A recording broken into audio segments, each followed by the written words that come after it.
দেখতে পাচ্ছেন আমাদের দেশীয় বাইম মাছ আমাদের মিনহাজে পাকাইছে। হ্যাঁ, এই যে মিনহাজ, সে খুবই ব্যস্ত।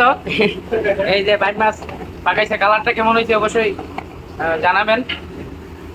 যদি খেতে চান তো চলে আসেন।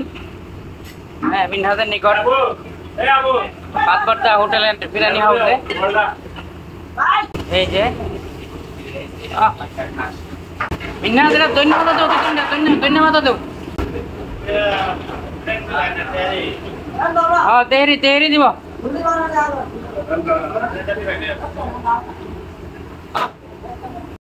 দেশীয় রুই কাতলা, রুই মাছ একদম তরতাজা। ফজরকে গেছিলাম, ধরে আনছি এগুলা। এই যে দেখেন, ফজর নামাজ ফেরে গেছিলাম। হ্যাঁ, তিতাসনদের দিকে আমরা আনছি, আইনা এগুলো পাকাইছি। ব্রাহ্মণবাড়ির মানুষরা আসলে ওদের রক্তটা একটু গরম আর কি, ওরা রাগারাগি